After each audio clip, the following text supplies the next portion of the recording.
Good morning, afternoon, and evening, everyone. Welcome to the 24th episode of the FPL Wire powered by DreamSetGo. We are recording ahead of Game Week 26.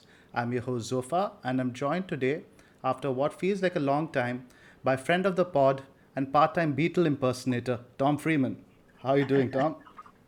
Yeah, it's all right. It's lockdown over here, so the hairdressers haven't been open since early January. Hence the Barnet.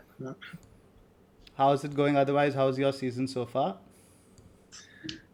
Yeah, I mean it's a bit of an average game week, which is a bit of the theme of the season for me. Really, I'm on 46 points. I've got quite a bit of interest tonight. I've got Meslier, Rafinha, Bamford captain, and Che Adams if he makes an appearance too.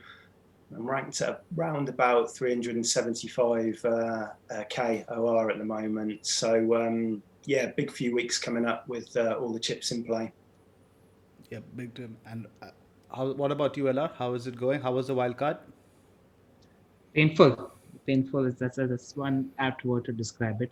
Because I think I must have lost around 30 or 35 points on that Wildcard. I'm too scared to do the calculations. But context is important here. And I had all my chips in the pocket, and I thought 26 was a good opportunity to push the bench boost button.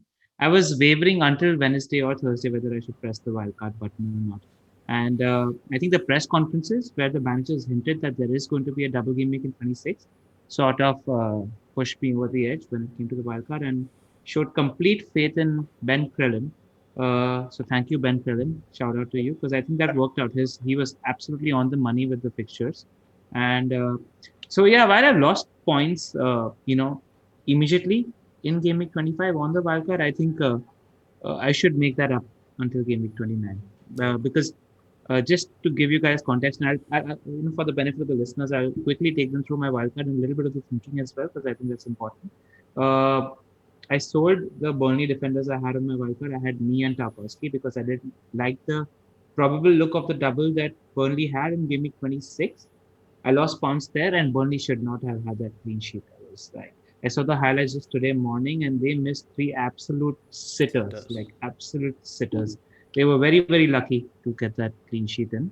I sold Sterling on the wildcard, but Sterling to Gundogan was an obvious downgrade, which was in the making. I had to do that at some point. It's just that Sterling scored in the week, and I sold Harvey Barnes. So that one pitches the most because he's been with me for the last 4 or 5 games. He's been good to me as well. But I had money tied up in Inks, and I wanted to attack game week 25 with Harrison as well. So I had triple leads, and I had Southampton on my. I had Danny Ings on my wildcard. So yeah, lost some points there as well. Hoping to make up some ground in the game later today where I have 4 players. Yep. Just quickly take the listeners through the wildcard. I had Martinez as keeper and Araloa as keeper. It looked like Fulham were very likely to keep a double game week, have a double game week in 26. And what I also liked is Araloa had a pretty decent game in 29 as well. And he's cheap, he's 4.5. So you're not spending too much cash on the bench. So that's why I went with Martinez and Araloa. In defense, I had Cancelo, who sort of picks himself. I had Luke Shaw, who we're going to be talking about later, I'm sure. He also picks himself, in my opinion, one of the best value defenders in the game at the moment. I had Rudiger. Chelsea are doing pretty well in defense at the moment. He cost us 4.6. I wanted to not spend a lot of cash on my bench, game week 26 onwards. So the last two spots in defense went to Burn and Tete. Tete looked very, like you mentioned in the previous pod, he looked very attacking in the previous game, and I expect him to start one of the two double game week games in 26 at least. So yeah, not a very expensive bench. In midfield, I have Salah and Fernandez, who sort of pick themselves at the moment. The And I had Rafinha and Harrison because I wanted to attack game week 26 and Gundogan as my fifth midfielder. Up front, I had Kane because I think he's one of the best looking double game weeks in 26. He's pretty reliable as well. But unlucky to not get anything against West Ham because he got a lot of shots. I thought in the second half, especially Spurs looked pretty good. So I'm pretty confident with Kane and my team. And I got Ings and Bamford. Now, the thinking was that going into 26, there were rumors of a Grealish injury and that Harrison spot could have been Madison, could have been Barnes, and could have been Grealish. That's one of the reasons I dropped Harvey Barnes because I wanted to take an informed decision in terms of what I do in game week 26 with that midfield spot. Because if Grealish is fit, Grealish and Watkins become the first two choices in my team at the moment because they've got a very good-looking double game week in 26. And if Grealish isn't fit, then things don't look very rosy when it comes to Aston Villa. And Tom is going to spread a lot of light on this a little later. So yeah, just taking you guys very quickly through the work. Right. So let's get kicked off soon. Now, quick word about our sponsors. DreamSetGo is a global portal for fans to gain access to sporting events around the world. Accommodation, flight tickets, hospitality, stadium visits, everything can be tailored exactly to your requirements. They also do celebrity experiences, which include masterclasses with your favorite sports celebrity or something as simple as birthday shoutouts. You can find links to the products in the description below. The FPL Wire is a part of the Fantasy Scout Network, and all stats used in this podcast are taken from the FFS members area. Please sign up if you haven't already. Also, in case you guys have missed it, we've set up finally an FPL Wire league. We've got loads of entries, and we've got amazing Manager of the Week prizes happening. For the benefit of the listeners, I'm going to just read out our league code, which is DOC0YG. Join this league code, and if you're Manager of the Week, you're going to get a very unique opportunity to win a personalized shout out from amazing celebrities. Our winner, Ashwin, you still need to email us at the fplwire@gmail.com to claim your prize. We'll have this week's results by the end of tonight, and the winner tonight gets a shout out from Herschel Gibbs, and the winner in Game Week 26 gets a shout out from the magnificent and graceful Roshni Chopra. She's a woman with a lot of talent. She's a Hindi film actress as well, and she's a TV presenter as well. So if you want to win a shout out from Roshni Chopra, make sure you're getting a good score in the Game Week 26. I'll just quickly take you guys through the agenda for Game Week 26 as well. We're going to start with Bakar's top 3 stats. Then we're going to just review certain teams. We're going to do a little bit of a stat review, looking at the teams and players. We're going to be talking about Double Game Week 26. It's going to be very interesting because both the people who I'm talking to on this podcast are on Wildcard at the moment. It's very interesting because Zoph's already used his bench boost. So he's going to have a different outlook towards the Wildcard compared to Tom, who still has his bench boost chip to play. So I'm looking at both the approaches and I'm going to find that quite interesting. After that, we're going to be talking about Game Week 29, which is the blank game week, and just a general bit of planning. When do you wildcard in Game Week 30, 31, etc. Then our own teams and the Q&A. So we'll start off with Bakar's stats, and I'm just going to read out this first stat. The first stat is with regards to Fulham. He says that Fulham are definitely on an upward trajectory as far as defensive trends are concerned. And then he's done a comparison of their stats between Game Week 1 to 12 and then Game Week 13 to 25. So he's divided their season into two halves. Shots in the box per game conceded, it's gone down from 8.5 to 7. XG per game conceded has gone down from 1.7 to 1.2. Minutes per chance conceded has gone up from 7.6 to 9.3. Minutes per big chance conceded has gone up from 37 to 48. The talk of Palace going back to basics and prioritizing a defense first approach, coupled with the fact that Spurs are ranked only to Palace. Okay, I don't think, and Spurs are ranked only to Palace for least XG and big chances over the past 6 matches, means that the owners of Fulham's defensive assets might have even more joy in the upcoming game week. Yep, it makes sense, Bakar. I'm very happy reading these stats as well because they're in congregation with what we've seen with Fulham in the past few weeks. I feel like Newcastle are in trouble, and I think Fulham are going to save themselves from relegation this season. Where do you guys stand on Fulham? Tom? Yeah, they've looked much better, haven't they? I think getting the striker in, Majar, I think it gives them a bit more of a focal point up front. I think they've always created chances over the past few weeks. It's been finishing them. The conversion rate, I think, has been really low. So, yeah, I do like them. The only thing putting me off with Fulham and playing the wildcard this week is fixtures. I think they've got a good first one against Palace. Even Tottenham might not be such a bad fixture for them, but after that, I think it's Liverpool, City and Leeds. So I'm not looking them at the moment, but it's hard to argue against the value that Areola and the defence is offering right now. So, yeah, some good players there. Zoph, any Fulham players on your wildcard draft at the moment? No, primarily I think for the reasons Tom is saying. Actually, there is one, Fabri, but he's a non-starter. So in that sense, no. But I will be looking at them towards game week 30, 31, towards the business end of the season. Yeah. Let's talk about the second stat. Bakar has it. About my boy, Marcos Alonso. So after having made just 3 appearances under Lampard this term, Alonso seems to be having given a new lease of life under Tuchel. Alonso has started 4 of Chelsea's last 5 Premier League games and doesn't seem to be likely to lose his spot anytime soon. He might miss a game here or there due to rotation, but the same is the case with someone like Cancelo, who has a similar attacking pedigree, so FPL managers shouldn't mind risking the odd benching. Chelsea are ranked second only to Man City for big chances conceded and XG conceded since Tuchel has taken over. What helps these numbers is the fact that Chelsea have so far under Tuchel kept on average 67% of the possession per game, so that makes it difficult for the opposition to create chances. Alonso himself is top among defenders for shots in the box and penalty area touches, so he has a potential to deliver at both ends of the pitch. Do you agree with Bakar there? Partly, Where but he's see, been the thing is, the last game, Tuchel was on Alonso's ass in the entire first half for his crossing. The thing with Alonso, right? We always know his crossing ability is awful. He's in there primarily because of his goal threat. So, I'm not as confident on Alonso as Bakar is over. He definitely has a goal threat, but I don't think his place in the first team is as entrenched as the stats make out to be. agreed, and I don't think it's even rotation because I think uh, Tuchel likes to pick his first team. I mean, we've seen that Hakim Ziyech hasn't gotten a lot of chance in that first team for Chelsea, and he's sticking to the players he's started with. I feel like Chilwell is gonna get a game in the next two, and I think if he does well, then it's his position for the taking. After seeing, like you mentioned, Tuchel's reaction with Alonso in the previous game. Tom, are you bullish on Alonso at the moment? No, I watched the first 45 minutes of the Southampton game at the weekend, and I thought he took up some great positions. But when he got on the ball, he was so slow. And like you say, his crossing wasn't, and he just seems to just waste so many really good opportunities. And for me, I love the positions he takes up. It's always great having Alonso in your team, but I don't see him starting every game. I think Chilwell's going to get another chance pretty soon. So, yeah, I'm not quite as confident. I think I was going to tap into that Chelsea defence. I think it would be Rudiger, if anybody, at the moment. I'd agree with that.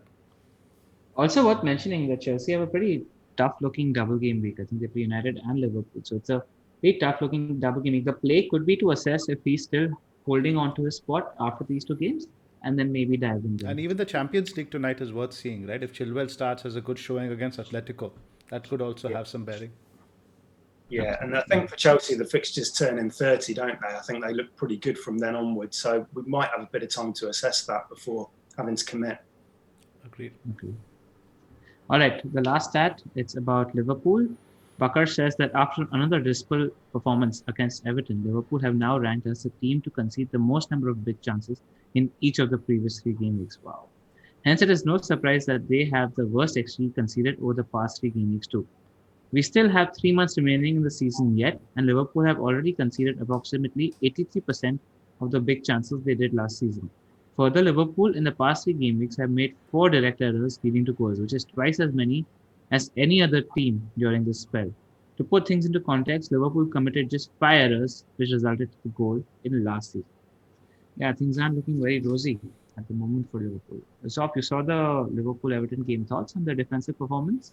Shambolic. I think Kabak, anytime you play a ball over him or play a ball behind him, he looks like a deer in the headlights. So I think Fabinho is going to be back, but I think Fabinho needs to be in midfield. I think the problem is Henderson is out also, right? So he has a decision to make. Who does he pair alongside Kabak? Does he go with Ben Davies, pair him, throw both of them in together? But I don't know. You were in fact quite bullish on TAA, thinking things. Are you still thinking along those lines? Nope, I wasn't. I think the Henderson injury has a big play there. Why I was bullish on Liverpool in general is because I thought that Fabinho would be fit.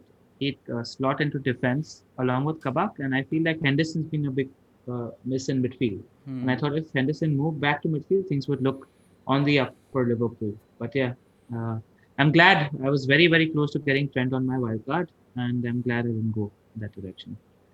Tom, anything to add when it comes to Liverpool's defense at the moment? I've been a Robertson owner for a while now, and it's just been painful watching them in the past few weeks. I mean, he's just done absolutely nothing. I can remember the game against Leicester. They actually looked really good for 60 or 70 minutes in that. I mean, Leicester couldn't get out their half quite a bit.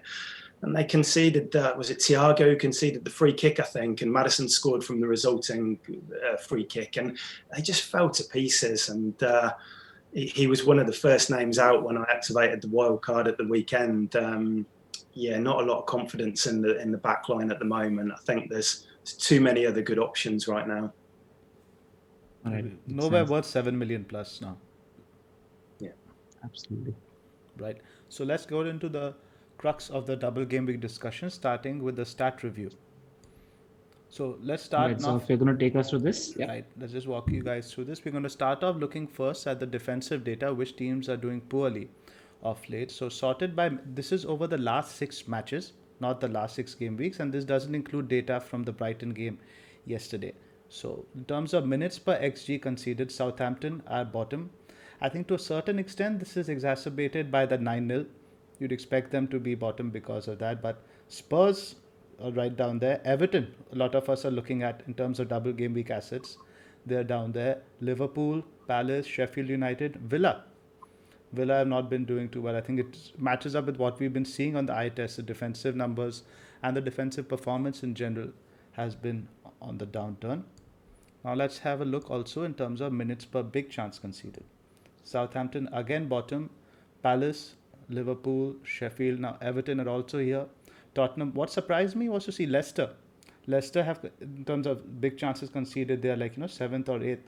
There's conceded as many big chances as West Brom in the last 6. A lot of us are looking at Leicester defense in terms of Pereira, Castagna and all that stuff. So a couple of teams primarily I wanted to raise over here now. Everton, what do you guys think about the Everton defense? Dean seems a bit overpriced at 6 million to me, given they've kept only 5 clean sheets this season. Yeah, agreed. It's just a shot in the dark, and I think you were having that discussion on Twitter today with Adam Hopcock as well, where I saw somebody having that discussion where basically Ancelotti is a horses for courses kind of manager, and against the big teams he sets up to shut shop and defend, and then he tries to show the potential of his team attack-wise against the easier games, and he's playing 2 relatively easy games the double game week. It's worth pointing that out, actually, that Everton is one of the 3 teams that are playing teams who are on this table that are showing bad defensive form. You have both Southampton and West Brom in the top tier of the table for minutes per big chance conceded. Everton's playing both these 2 teams. Unfortunately, the other team that's playing 2 teams again who are showing poor numbers defensively is Aston Villa, who are playing Leeds and Sheffield United. Now, unfortunately, Jack Grealish does look like he's going to be out. We'll wait till to hear what Dean Smith has to say at the on Friday, the press conference.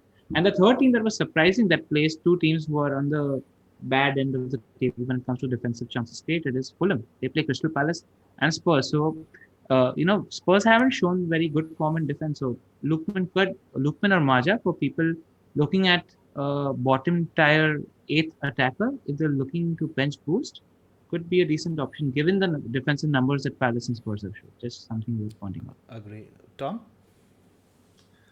Yeah, I think you see Southampton at the top of that list, and they haven't defended well. But I think, like you alluded to, that Man United game, and I think the Arsenal games get included in the last 6 as well. I think quite a large chunk of that XG will be from those 2 games. They've conceded 3 penalties in the last 4 as well, injuries as well as that. But I think the fixtures are good for Southampton. I think they've got a double, haven't they, in 27, and then Brighton, Burnley, West Brom, possibly Palace. So I'm kind of looking at McCarthy on a wild card. He hasn't got the form now, but I think they can kind of come good with as the fixtures ease.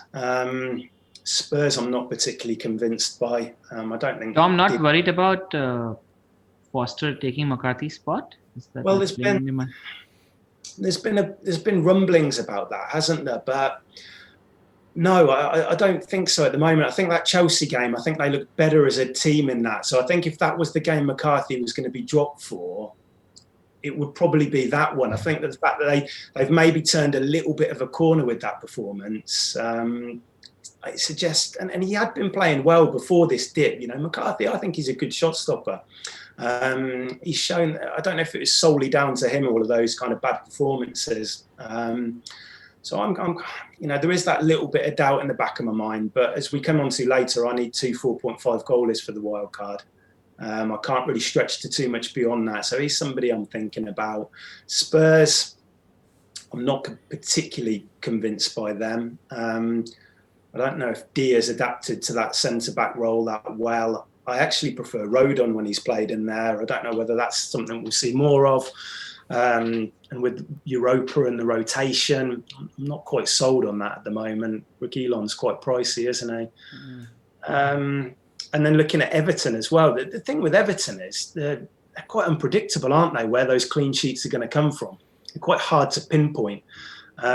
They always seem to have a bit of an unsettled backline for various reasons. They've got Mina, they've got Keane, they've got Holgate, they've got Godfrey. You never quite know what partnership is going to be throwing up. But I think there are positives. I think Tom Davies has looked brilliant over the last couple of games. I think we mentioned before that Alan might be coming back, and I think that's going to be really interesting to see him with Tom Davies. I think that's going to give him quite a good platform to kind of build on from there. It might also free up Decore to get forward a little bit more, which he used to do at Watford. I think Everton, I'm looking at Digne on a wild card. I think with that potential double in a couple of weeks' time as well, I think that he could be worth the risk. He is pricey, but yeah, I'm kind of considering him at the moment. So. Interesting. Zoph, where are you on Digne at the moment? I can't really stretch to him, and the thing is, I don't want to get rid of either of my City defenders, right? So it's going to be those 2 City defenders and Shaw. So I don't want the 4th defender to be somebody like 6 million plus. Doesn't fit in with the structure. Yeah, it's hard to fit Digne and somebody like Pereira in as well if you're going to go double City at the back, which we'll talk about later. All right. Let's move on now to the defense in terms of the good guys now. In terms of minutes per XG conceded, Chelsea are actually doing better than Manchester City. You have Brighton in 3rd, United in 4th, Fulham in 5th, which lines up with what we had seen earlier, and Burnley are in 7th. So both of Spurs' opponents are in the top 7 for minutes per XG conceded, which is interesting. But both the City opponents as well. But it's Man City. That's Man City. But what is interesting here now was Fulham, the stats are a bit strange because you go to minutes per big chance conceded. Fulham are actually not doing very well. So they're giving up not too many chances, but the chances they are giving up, most of them are big chances. Something to worth monitoring. So I don't think that fixture is as bad for Kane, right? I think it all comes down to who scores the first goal. Now, let's say if Spurs score the first goal, Fulham are definitely going to try to get back in it. They might leave themselves a bit open. So that's something to watch out for. The Fulham game is at Craven Cottage? Yes. All right. So do you think that affects them? I don't think Spurs use a lot of width. Spurs don't have natural wingers anyway, right? They use Son in a wider position and he drifts in central anyway. So I think that would work in Spurs' favor.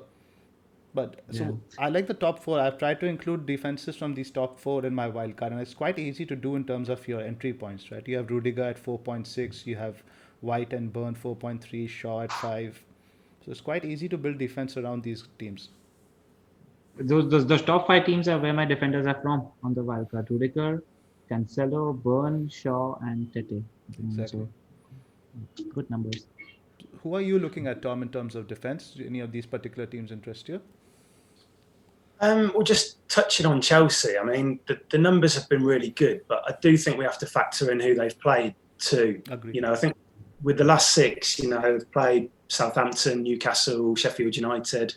I think Spurs without Kane, Burnley, I think as well are in that list. And you've got, even Lampard when he was in charge, I think he got pretty good results against those teams in the reverse fixtures. So I think they do look better under Tuchel. I like the 3 at the back. But I do think we kind of need to be aware of who they've played and why they're probably at the top of that list. But I think we touched on Alonso earlier. I'm not quite sure if he's worth the outlay, but I don't think you can go wrong with Rudiger at 4.6 now. Yes. So I think, if you're tapping into that defence with a budget pit like him, I think that makes a lot of sense for me. I like City defence, obviously. What I found at the weekend is because I went in with Cancelo, but then I went in with Sterling and Gundogan. And it obviously started off really well. Sterling gets the goal, thinking, look, we might be able to make a bit of ground up here. But as soon as that clean sheet's locked in, kind of negates that, Sterling's 8 points. It doesn't mean anything because Diaz is getting 6 or 7, Stones is getting the same. And so if they're going to keep on keeping clean sheet, it's very hard to go double attack and make it worthwhile. So that's kind of a question which I've got to kind of answer on my wild card with De Bruyne kind of in my thoughts as well. But defensively, yeah, you can't go wrong with 2 of those guys too. And yeah, West Ham as well is. We'll talk about it later, but I'm looking at one West Ham defender too. Yeah, for 29, that would be useful, I think. Definitely. So, just a word on Chelsea I wanted to put. I don't think the team is quite happy with the way, I think this possession style of not keeping the ball is coming at the cost of, attacking intent. And we'll see in the later on section, Chelsea and the bottom 8 for non-penalty XG. We really, against Southampton, we had 70% of the ball, but we had only one shot on target, which was Rudiger shooting from the halfway line. So I'm not even sure that he's going to keep the system, what he's going to tweak. So I wouldn't be as confident in the Chelsea defense yet. It's good, but probably not as good as the numbers suggest. Do you think he was justified subbing in Hudson-Odoi and then subbing him out again? I thought Cho looked really, really good in that 30-minute period that he was on the pitch. So it was covered extensively on Monday Night Football by Jamie Carragher. He showed that it's clearly not a lack of effort by Hudson-Odoi. So I think 2 things worked against his favour. One, he was on Tuchel's side. So Tuchel was just on him the whole time. If he was probably on the opposite side, I don't think it would have been as severe. And I think number 2, it's more of a power move. He wanted to send a message to the rest of the squad that, you guys don't perform, you're not going to get minutes. So I think more of a political statement, and I think Cho was more of a scapegoat. And I think he'll make up for it by starting Cho today against Atletico. All right. Yeah. Let's have a look at the attack. Which are the teams that are struggling in attack? Now, Wolves are the bottom for non-penalty XG. Palace are second. Spurs, third. Sheffield United. I mean, you have to be doing really bad to have a non-penalty XG lower than Sheffield United, right? So they're third there. Burnley, fifth. Southampton, sixth. Now Chelsea and seventh.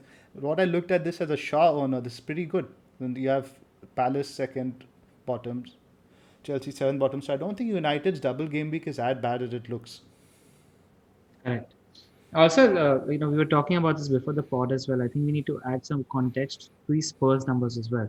I've noticed that Spurs haven't posted good numbers in attack pretty much throughout the season. This has been their case.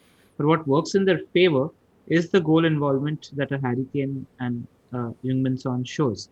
Do you think that changes though after what we saw from Gareth Bale in the second half against West Ham? Do you think I'm not worried about Kane because in the last 2 games that I saw Kane, he's hogging a lot of the shots and taking a lot of the shots. And the games that you have him playing are against Burnley and Fulham, where you like to think that they're not going to essentially counter. Spurs are going to have a fair share of the ball, and that means that they're going to try playing Kane in. And I feel like I'm expecting Bale to start throwing his weight around and the team starting for the Spurs. Do you think that eats up into Son's points potentially? That's interesting because Son, I think he was playing quite wider than usual against West Ham. He wasn't occupying that striker inside role. I don't know if it was a tactical thing for West Ham, but Son's stats have absolutely fallen off a cliff over the last 5 to 6 weeks. I think he's in the 17th or 18th for non-penalty XG, something like that. But like you said, but Spurs, it's important to provide some context. These are the last 6 matches. So 5 of these opponents have been Liverpool, Chelsea, Brighton, Man City and West Ham. So not Liverpool, but 4 of those guys are in the top 5 we just discussed, the top 8 in terms of defenses. And I think 2.5 of these matches, they were without Kane. So exactly. Some perspective needs to be applied to that. Tom, what do you think of Spurs? Yeah, I think Bale performing in that second half has got to be a good thing for Son and Kane because it just gives them a bit more creativity. They've just lacked ideas so much recently.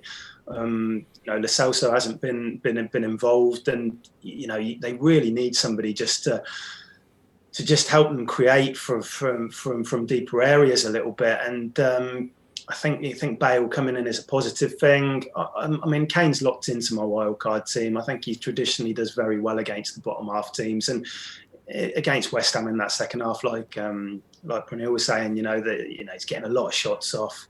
It's just I've got to work out whether it's worth a double up because it's a lot of money to be spent given their recent performances. But yeah, no worries about Kane really, I think. And if Bale comes in as well, then I think I might help them out a bit. Fulham's defense again looking good, right? Palace, Tottenham, bottom three. Yep. Happy with Arlo and that team there. Let's have a look at the teams who are doing well in attack. No surprise, Man City are up there. United, Liverpool, Brighton, who seemingly again yesterday took a lot of shots, can't put the ball in the net, but Leeds are up there, which is encouraging for anybody looking to play Rafinha or Bamford this week. West Ham are a proper good side, I think, at both ends of the pitch. Leeds are up there and Fulham at 8th. Any thoughts, guys? Tom? Yeah, I mean, United are looking good, aren't they, up there? I did toy with the idea of losing Fernandes very briefly, just because of those fixtures. But the more I think about it, the kind of form he's in, I think I've got to include him in the wild card. I've been through enough pain this year without owning Fernandes up until Christmas, and I don't think I want to go through it again. So yeah, I think he can still. I mean, part of me thought would he maybe get a rest in that Palace game, but the fact that Sociedad match is so tied up, he's surely going to sit out that, isn't he? And then you would expect him to start the next, Chelsea, Palace, and City, I think. So yeah, I'm looking at him on there.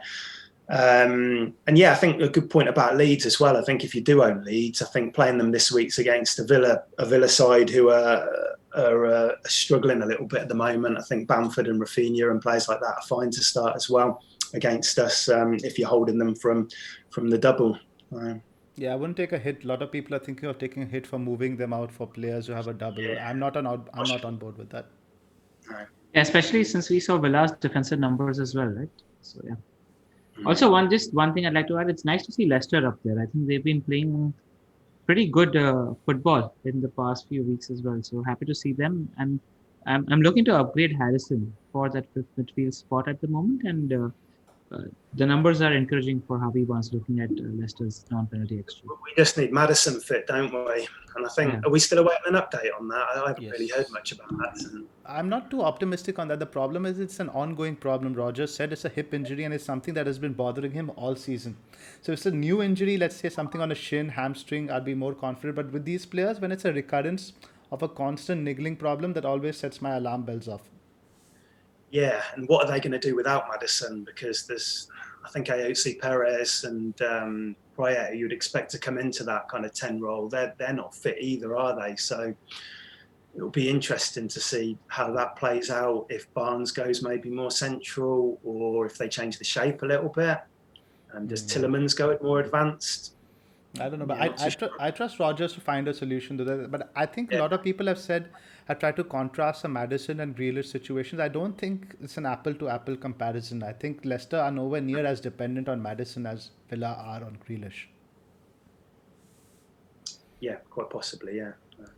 Right. Now let's just have a quick look at some of the players who are doing well. Now, this is creativity across all positions. Luke Shaw is on top along with Pascal Gross. Grealish is up there. Mane has been doing quite decently in terms of creative numbers. Bruno's up there. Rafinha, Foden, Mount, and Harvey Barnes propping up the table.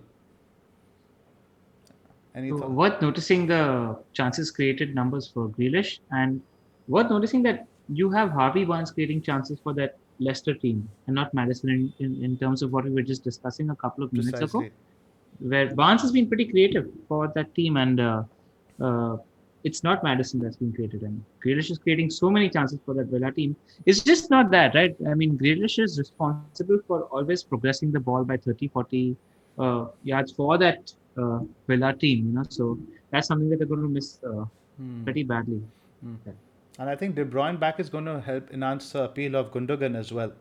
I think he almost put him through. I remember that Arsenal game, he put in a nice through ball which almost got him through. So De Bruyne being back is good for the entire City attack. And Bruno, I love it. He's got the creativity, he's got the goal threat, everything you want from a premium asset. What did you guys make of De Bruyne's performance against Arsenal? Little Tom? bit. Tom, yeah, go for it. Yeah, I thought he looked good. I think it was unfortunate that there was a couple of through balls that he played that I think Gundogan possibly was on the end of one of them. That, yeah, I was pretty encouraged by that, considering he's been out for a bit, got 60 minutes. And yeah, I'm pretty optimistic on his kind of prospects going forward now, and I think he'll be given games as well to get him back up to kind of the level that he needs to be at. He needs to play games, and I think he'll start quite a few now. And another thing I noticed, he wasn't getting into the box as much as he was previously. Maybe now he's going to play what I think is more to his strength, the more of a deep lying playmaker role, which I think suits his skill set a lot more than like a number 10 where he bursts into the box and tries to score. Yeah, it'll be interesting to see if he continues in that kind of, withdrawn forward role, or if Jesus comes back in, or how does Pep roll? It'll probably change game to game, but that also has an impact on De Bruyne and Gundogan as well, doesn't it? When Jesus leads the line.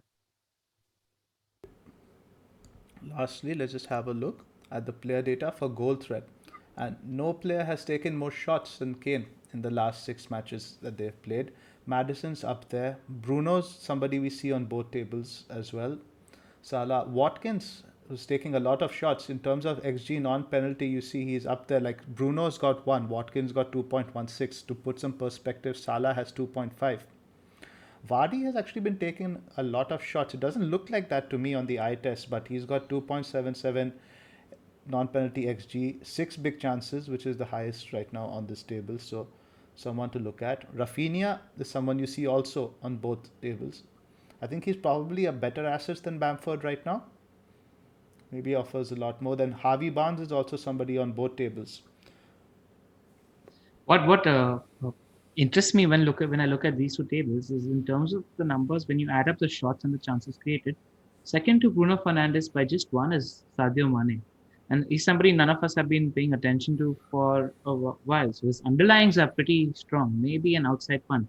The thing is, there are too many good options that are performing at the moment, but it shows with the eye test as well, where Mane is actually, we're not inclined to thinking towards Mane as the asset to go to when it comes to Liverpool, but his underlyings and eye test look pretty strong at the moment. Yeah. Or somebody wanting to go for a different. I had a look at him a couple of days ago because I've just kind of been looking at all the big hitters, seeing where I need to make up ground. So I've been kind of exploring all of these options, and I do like Mane. I think he got a bit frustrated against Everton because they really locked down that side of the pitch. But I think eye test. I think he always looks likely to make something happen, and they've got good fixtures or reasonable fixtures as well. But it's hard to fit him in. It's really hard to fit him in, but he's a player I really like. Right, and it's not like the Liverpool attack are firing, right, also. So ultimately, I think we'd still rather own Salah, and so owning both, putting that much money into a misfiring attack seems absolutely out the question. Yeah. No, this is just for somebody, if you're not looking to captain Salah for a while. Yeah, and Jota coming back as well. Could be interesting with Jota, possibly. I think he's back in full training now, so that could be really interesting in the coming weeks because he's probably going to play given Firmino's form, isn't he? Right, so. And they could probably play all 4 of them. Drop Firmino back in that number 10 role, play Jota as striker, Mane, Salah either side. I think that would shake their attack up a little bit. Yeah. Worth keeping a spot open for Jota when he's back fit. I think it's still going to be 1 or 2 game weeks before you consider him genuinely, because Klopp did mention that he's going to start giving him minutes slowly, so he's not going to be thrown back into the fray immediately, so wouldn't jump early on a day of Jota. Just a special mention to Antonio, 4.36 non-penalty XG, is by far ahead of everybody else. Right. Yeah. Before we move on to the structure of the double game week discussion, we just wanted to plug our Patreon. So as you guys know, we recently started a Patreon page at patreon.com/the FPL Wire. So guys, we put a lot of time and effort into this, and we need your support to grow the channel and improve production value. So we are just at 36 Patreons now. We have about 20,000 plus listeners every week. So we need your help to hit about 100 Patreons. That's our target by the end of the season. It's the equivalent of buying each of us a beer a month. That's it. So we need your help to hit that target. Shout out to our newest Patreons in the Jimmy tier, Jack Bailey, and in the Omar tier, Eddie Healy. Thank you for your support.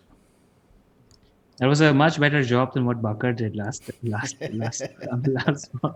Yeah. Yeah.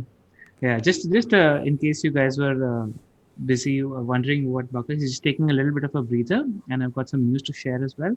He's absolutely delighted. He's going to be making his appearance on the FPL show this game week as well. So he's just taking a little bit of a breather, and yeah, Valentine's is struck. He's going to be spending some time with Jules Creek, so I think he's going to be happy about that.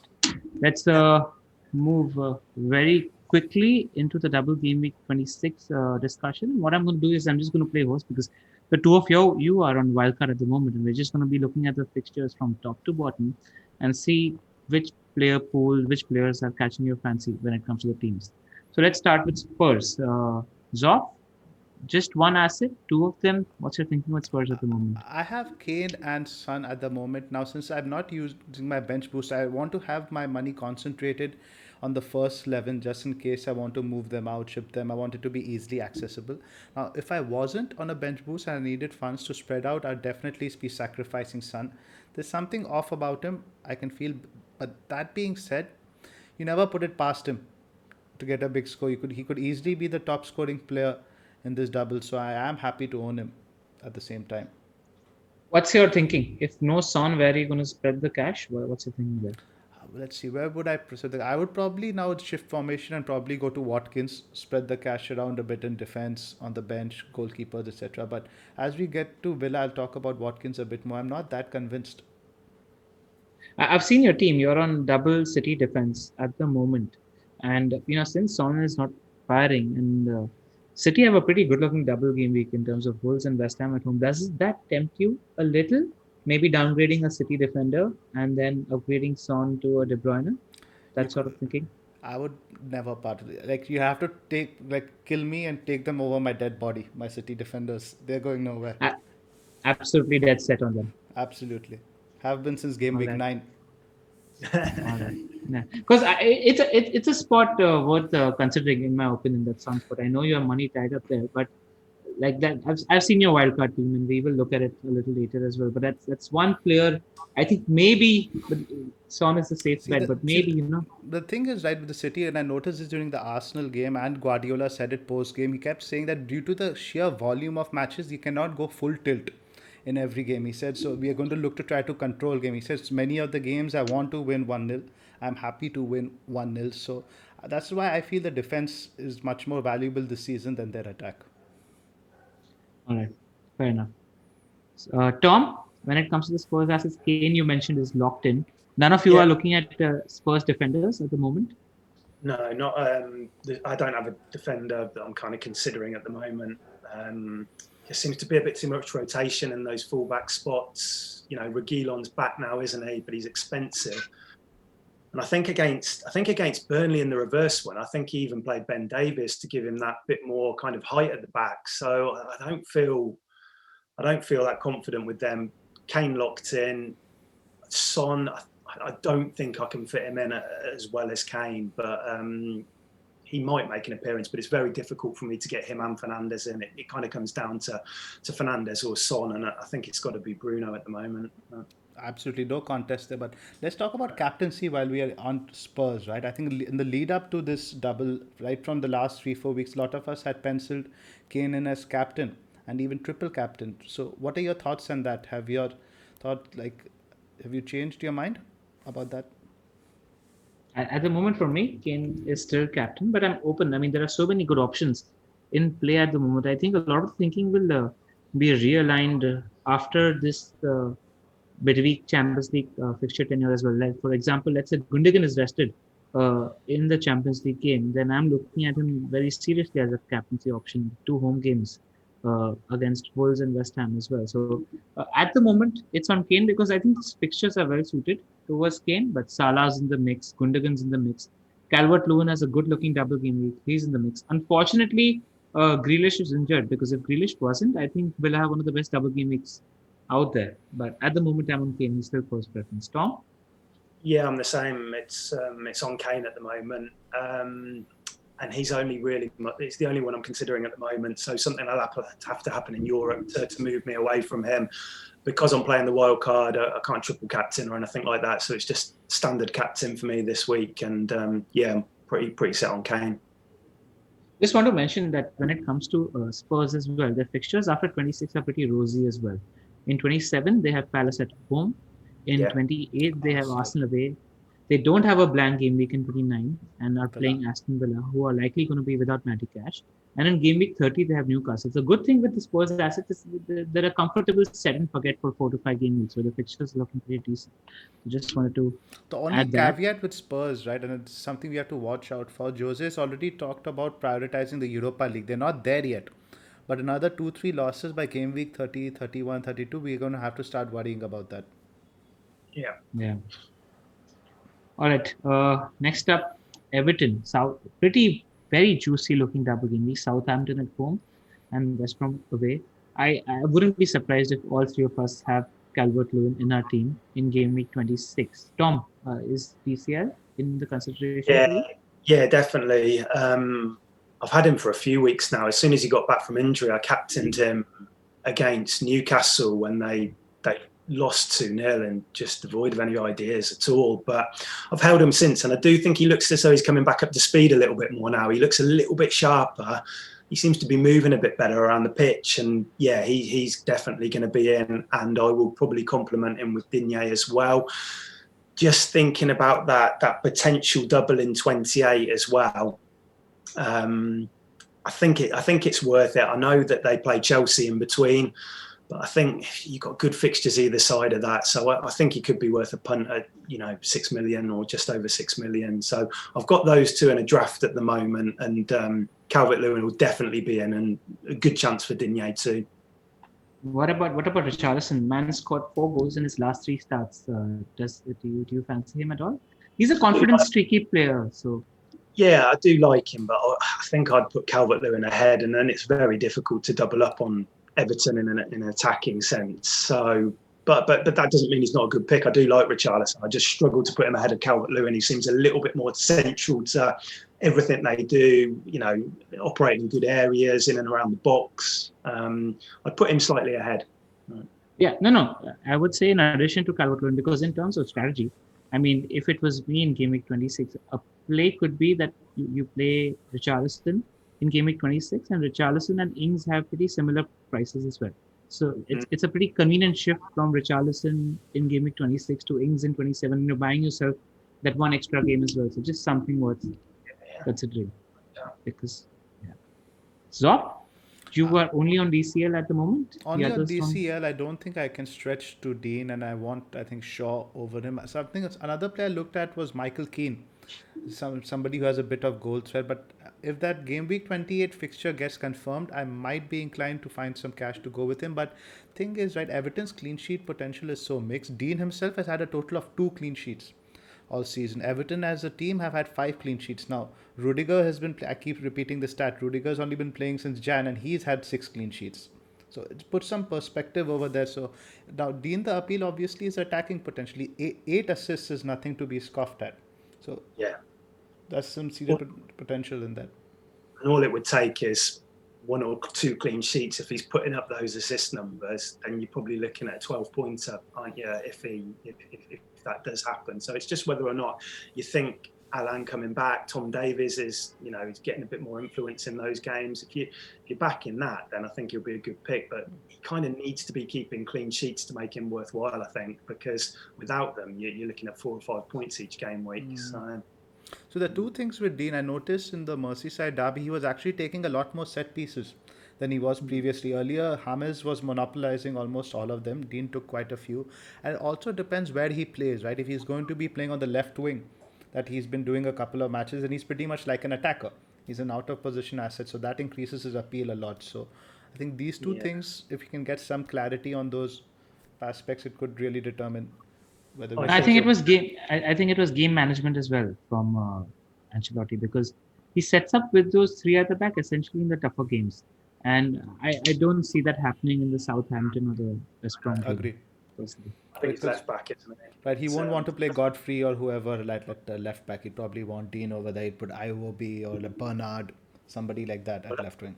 Yeah, I think they're getting players back fit now, aren't they? So you've got James, Richarlison to accommodate in the kind of the wider positions further up. So it'd be surprising if Digne does play further up in those games.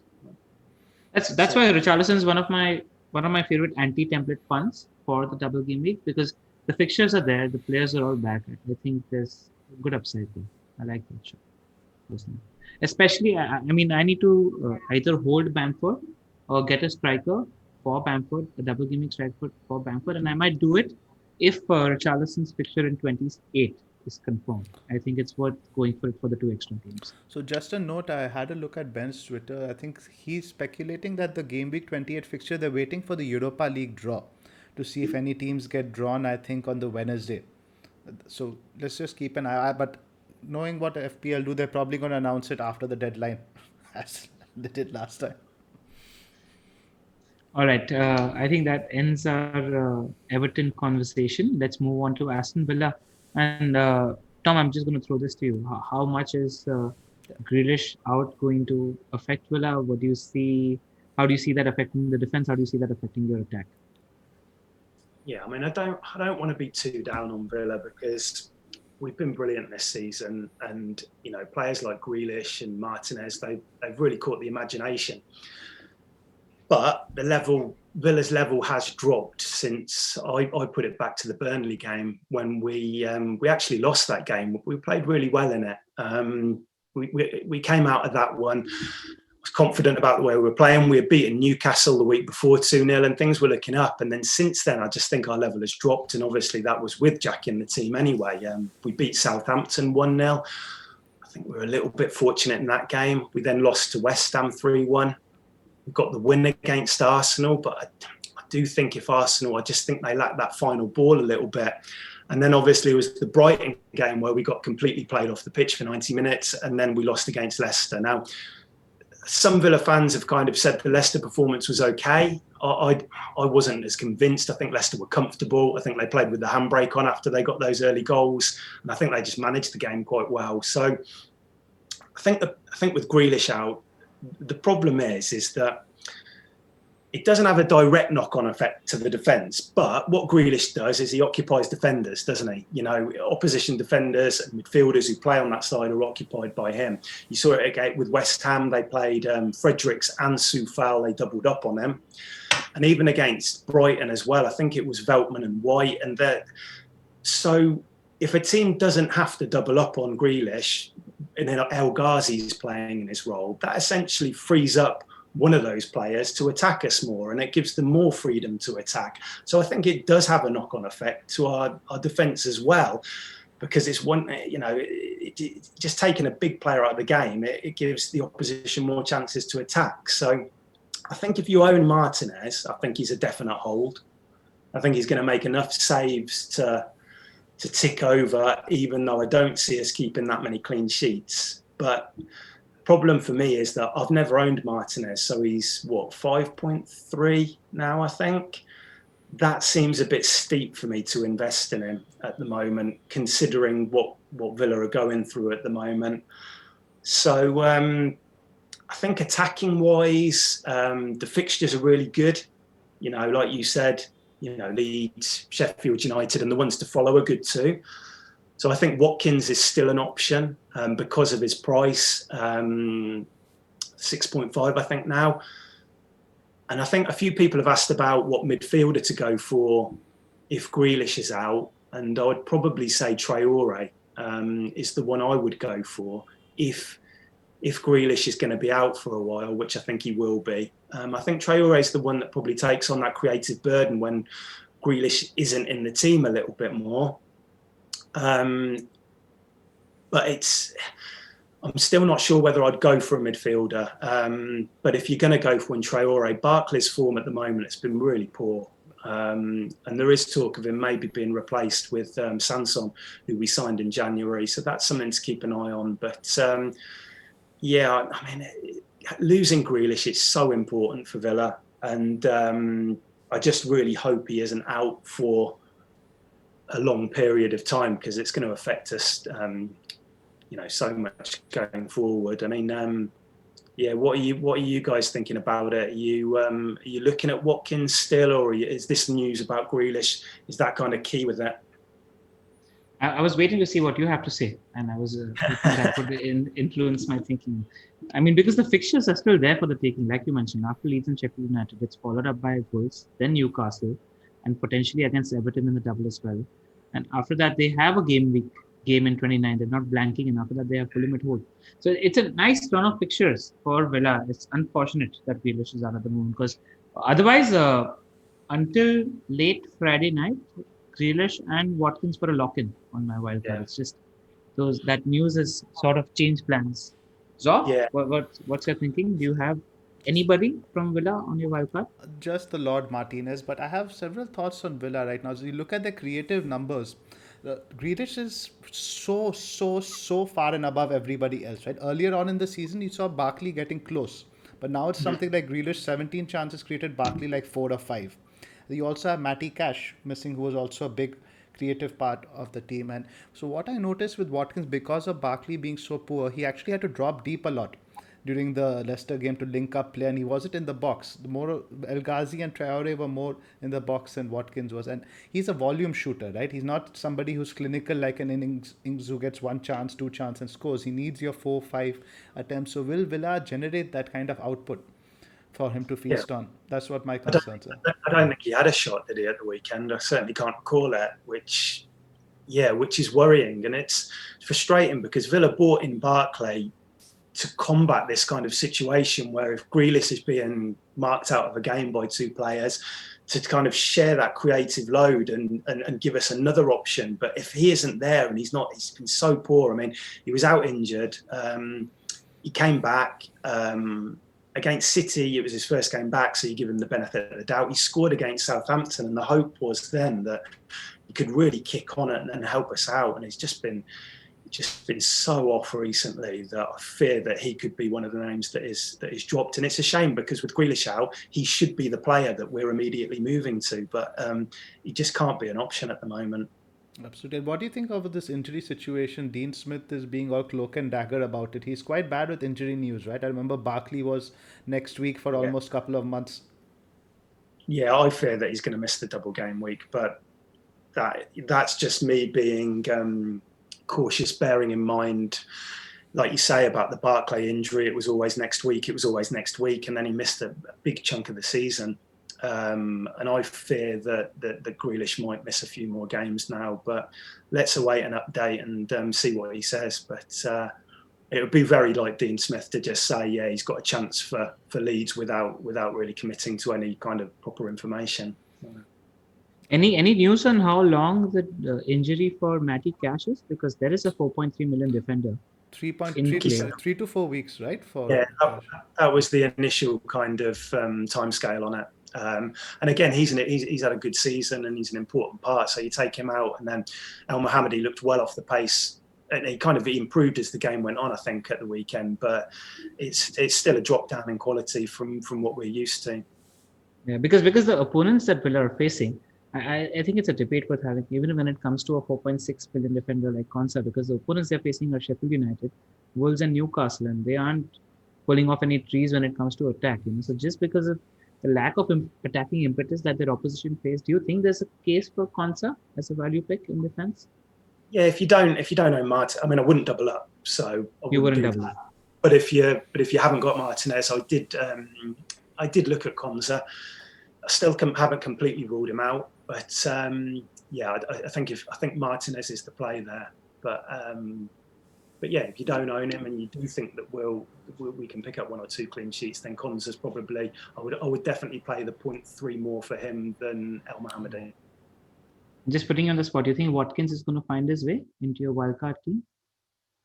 He's not in at the moment, but just because I'm worried about how much we'll create for him, I would love to put him in because I think he probably is.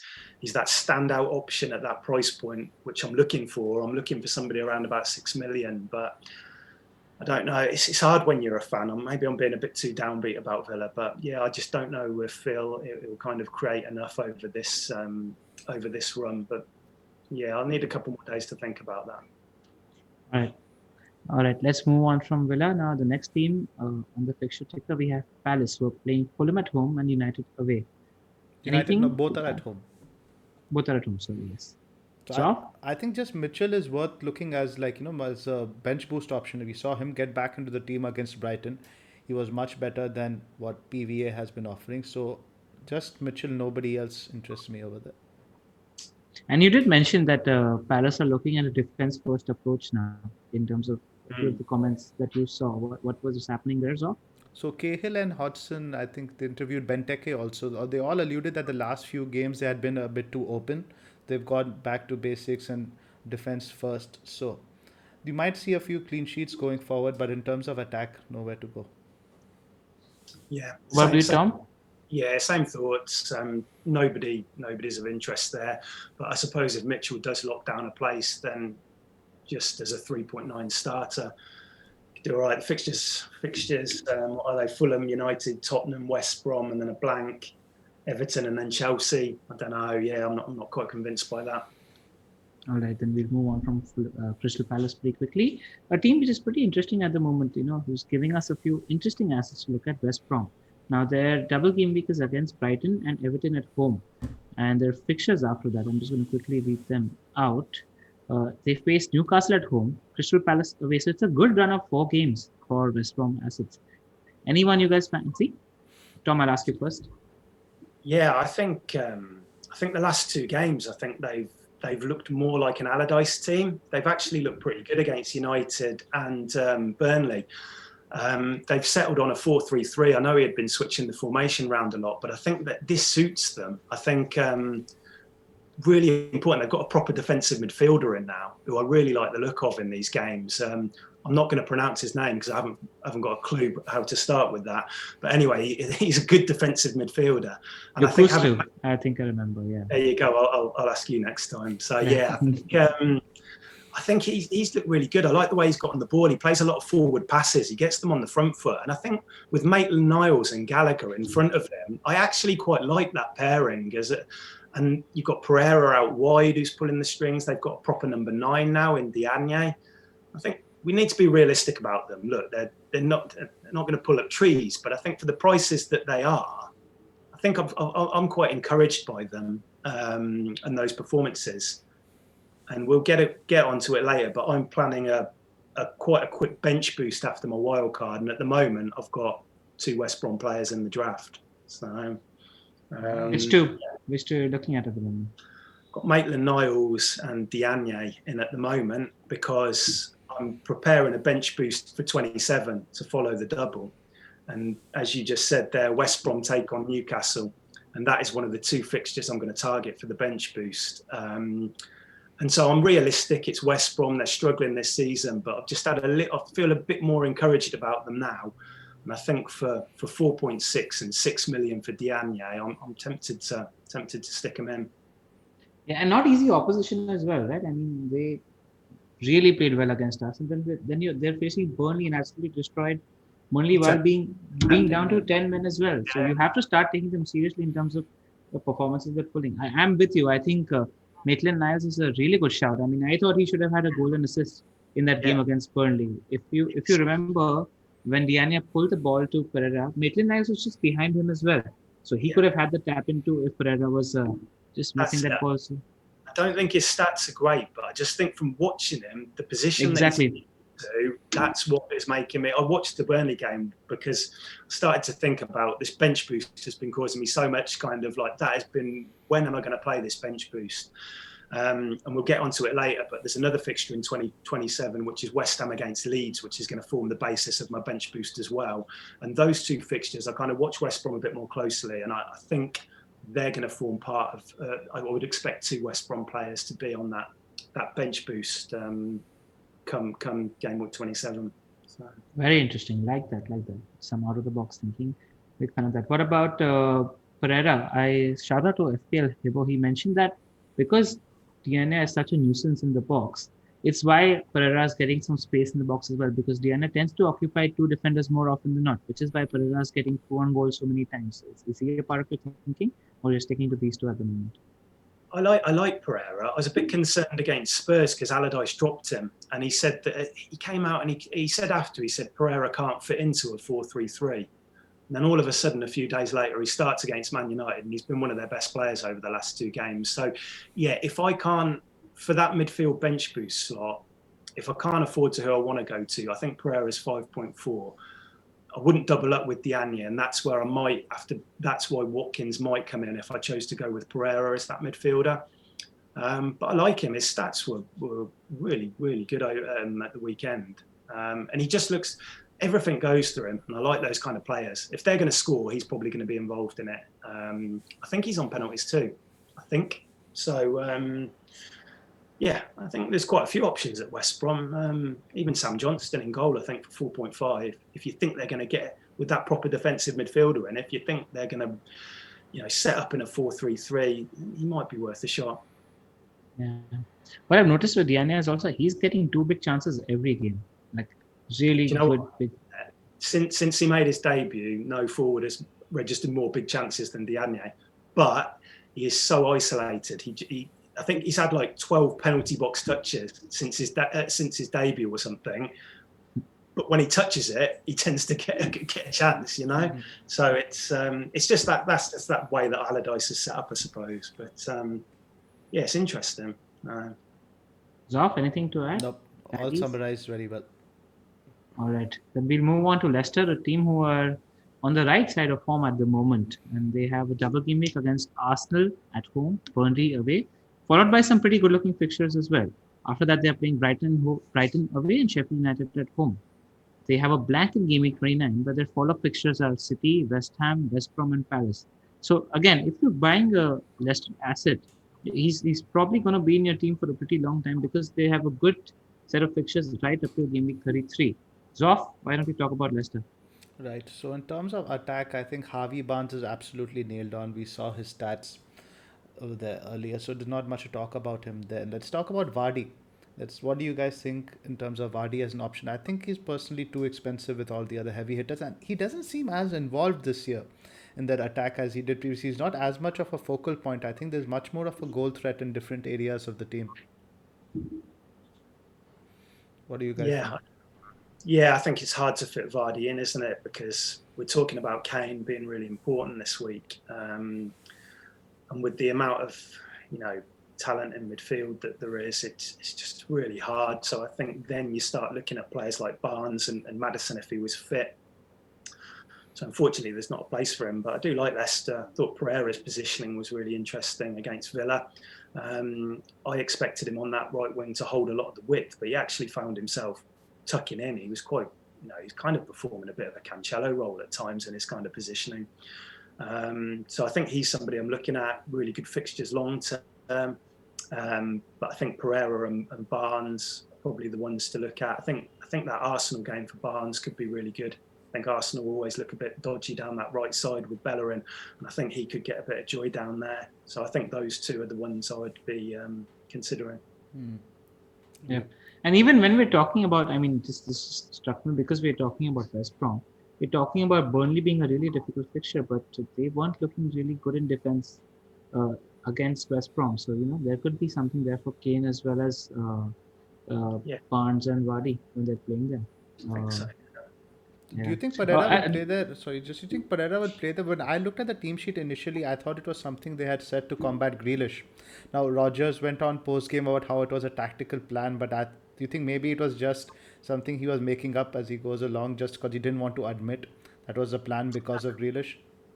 I don't know. I find it hard to believe that he hadn't got wind of that injury beforehand. Bearing in mind, he mentioned he did. Okay. There were the rumblings on Thursday night, Friday morning, and I think it's something he will use, but I don't think it'll be a consistent tactic. I don't see him rolling that out every single week. I think maybe against tougher opposition or where there's a threat down the left-hand side, maybe he might look at that a bit more. I don't think Brighton will just be completely dropped from that, but it's encouraging. Right. The Europa League worries me though. I think the problem is I don't think Pereira can play 3 games a week yet. That's the only thing that's putting me off going there. I was just reading FPL Foxy's thread on Twitter, and he's been doing a decent bit of analysis on the Leicester assets. It's really good. Yeah, and he mentioned that the one problem that people have when it comes to Pereira is that he's building up his fitness at the moment. But what he makes a good point mentioning is that he's been doing that for the past couple of weeks or so. So he should be up to full fitness or almost there at the stage at the moment, which is something worth considering. And he did mention that Leicester's opponents in the Europa League didn't have much to offer in the first leg. So he is predicting that Marty and Thomas playing as wing backs in that Europa game should suffice, and Pereira should be fresh and fit for the league game. So just worth adding that Worth from a monitoring Leicester that. fans' point of view.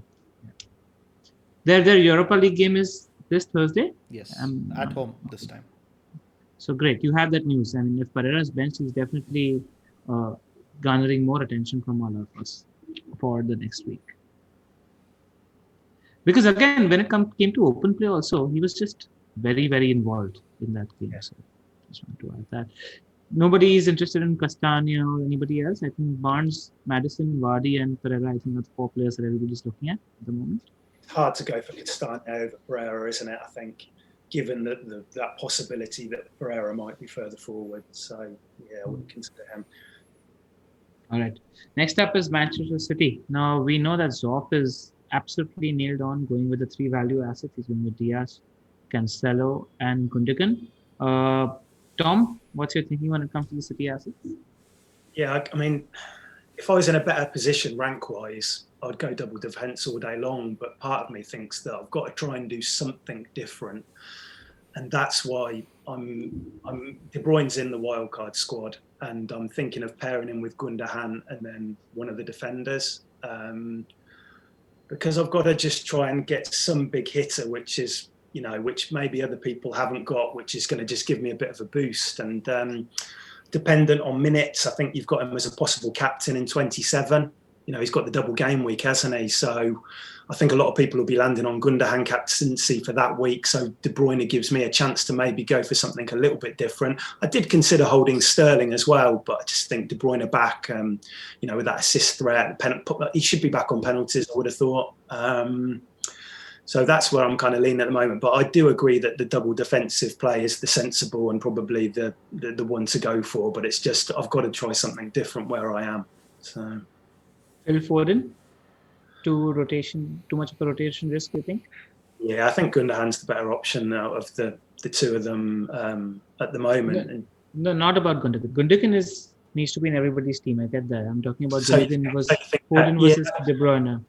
Yeah, I just think that I want to go for that kind of heavy hitter. I want to go for that guy that has proven before. I mean, I get the kind of the lack of goals from open play this year, but he was getting he's had so many one-on-one chances which haven't gone his way this year. He's been in really good positions, and all it will take is 2 or 3 of those goals to get in, and we're suddenly, he's suddenly racking up big scores with bonus.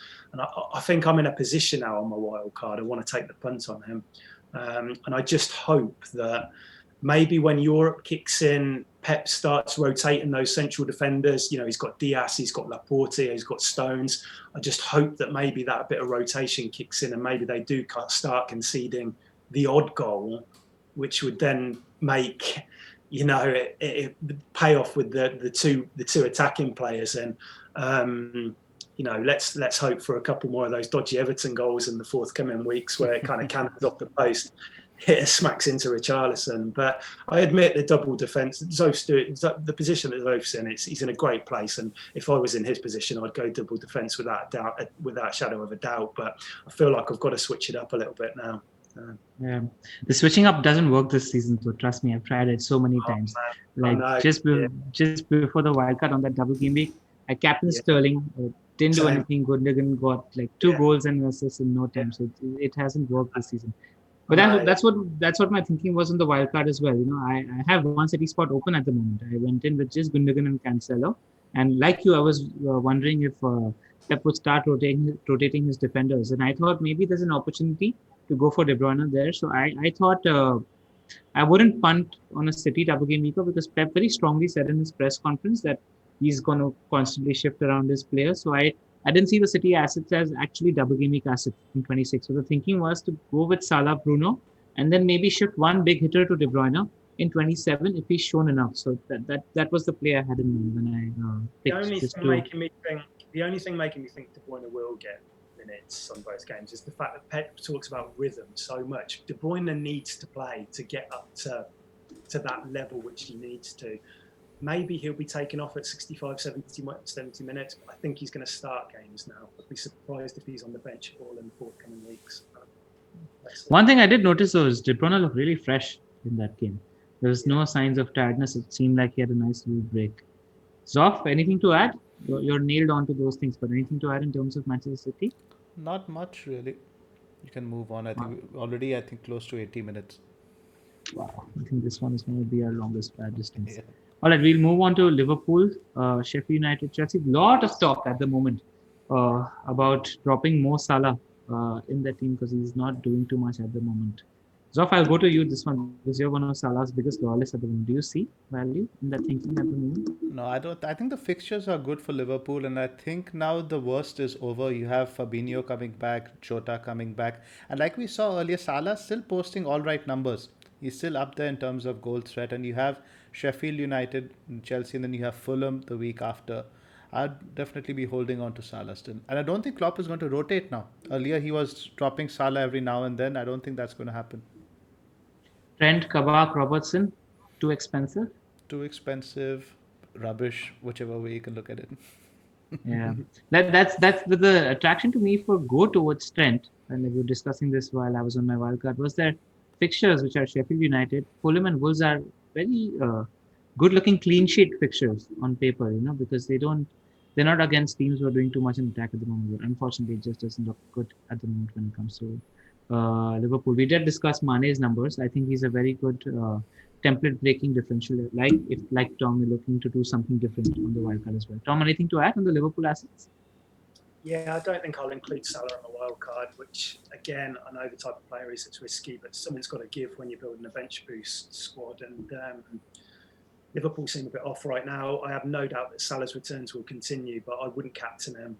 And I've got to lose a heavy. If I want De Bruyne in, somebody has to kind of make way, and it's him at the moment, which is pretty scary going into games without him. He's done really well for me this year, especially in the early part of the season. But yeah, at the moment he's not in, and I don't see any value in the defence at the moment. It's going to be quite a decent differential shout for captaincy, I think, in Game Week 26 because they do have Sheffield United and Zoph. Correct me if I'm wrong, he does have a tendency to pull off a performance or two against your team. Right, absolutely. I think he's a legit captain shout this week against Chelsea. He always seems to get a goal, and Sheffield United, I think he's a legit. I remember that shout. absolute world-beating goal from the left-hand side a couple of seasons ago. It was one of the best goals of the season he scored against Chelsea. Yep. I think I'd prefer Mane against Chelsea, just because with Azpilicueta, he sometimes moves into that midfield line a bit, doesn't he? Minamino exploited that. There's a massive gap between the right and the centre back, and I think that could be Mane. I think it's going to be him that's hitting that area. But yeah, Salah's penalties, he can get a goal from anything, can't he? So he's a world class. All right, interesting. Do you have Mane in the draft at the moment, Tom? No, again, I just can't fit him in. Yeah, it's just too difficult, but he's a good option. All right. We'll move on to Fulham now. They have Crystal Palace away and Spurs at home. And after that, they have Liverpool, City, Leeds. So tough run of fixtures after the double game week. I've got a couple of their defenders in my team because I wanted to bench boost in game week 26. And it looked like a pretty decent couple of fixtures. And they're pretty cheap assets. So I went for Arlo, who I think is a decent second keeper to carry because he does have a game in game week 29 as well. Outside of that, I think Lookman and Josh Maja are really good value assets because the thing with Fulham is that every game that they're going to play now is going to be treated like a cup final. You could see the sort of synchronization in the team, and you could see the players are playing for each other, and they're one of the teams who even despite the tough fixtures could go on a nice run. So I'm interested. I'd recommend a couple of the cheap defenders as well. Only worth pointing out that there's a little bit of a rotation thread when it comes to Aina, Tete, and Anton Robinson. So probably the safest bet could be the centre-back person out there. Anything to add on Fulham, guys? So I think they're a good pick, especially if you're not going to free hit in 29. I think because primarily you'd have to be looking, I think, to bench them over the next few weeks. If you can afford to do that, I think they're a good cheap option for a bench boost squad. Yeah, I'd agree with that. Yeah, I'd agree. I think Lookman, is probably the play in midfield. I think at the back, it's a bit frustrating that there's rotation there, isn't there? Because Robinson had looked really nailed on and he was putting up some really good kind of creative numbers. And you just thought with a striker coming in, he might be able to deliver on that kind of promise a little bit. But then he was taken out and then he's back in. I'm not including anybody, but only because I'm planning that bench boost in 27 and they play Liverpool that week. So it's a bit frustrating because Areola would be the perfect keeper to have, but they're not in at the moment. But I think they're good picks. And like you say, they've got, every game's a cup final, massive games coming up for them. So. All right, we'll move on to United next. Now Bruno's in the form of his life at the moment. He's got a double game week against Chelsea and Crystal Palace away. After that, it's a tough fixture in game week 27 against City. And after that, again, they're playing a pretty decent defense in game week 28 against West Ham. And then they have a blank game week in 29. I just want to we received a pretty big question from friend of the pod. And I thought this is a good time to ask you guys that. I'll just quickly pull up that question. This is from Desperately Seeking to Sam. Now, he asked a question which I think it's worth answering. He's like, should we sell Bruno Fernandes? And he's given a pretty long and elaborate reasoning. He's like, hear me out because I realize I sound nuts. Bruno is probably the best player in the game, as Salah has been before. But the difference is, for whatever reason, probably due to the large fan base of Manchester United, his effective ownership every week is more than 100%. Even in a double game week featuring Manchester City, where he has a single game week, he has more than 100% EO. So every time he returns, he damages my rank unless I've captained him. And in all honesty, I can't see many opportunities to captain him in the near term, which I agree with, unless you're captaining him in game week 26, because I think he's going to have the highest effective ownership in game week 26. So why do I own an 11 million plus player who damages my rank?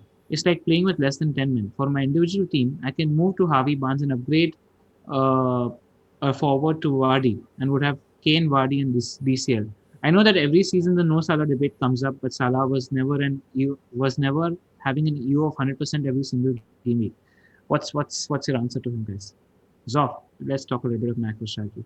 So I think the problem with that logic, right? If let's say you sell Bruno, you bring in somebody else, you're not only betting on that guy doing well, you're betting on Bruno to score less than him. So I don't agree with that logic at all. I think the way with these guys who have these close to 100% ownership, they are blockers. And every season there are 3-4 guys who are always just in your team, you set and forget because everybody else has them. So it's part of macro strategy. I think these guys you just set and forget. I think it's thinking out, possibly maybe if you need to make up ground, but you look at the points he has, right? I think he has 176 points and the next highest scoring asset has like 150 odd. So it's out of the If you had to question. make up ground, I mean, I'd probably do what Tom is doing, just put on the fence. I'd actually hold Bruno and lose Salah because I you have agree. to I take completely form agree into with that consideration at the moment. because I absolutely agree with that. I'd be much more willing to lose Salah, and I'm a Salah devotee, but Bruno is going nowhere this season.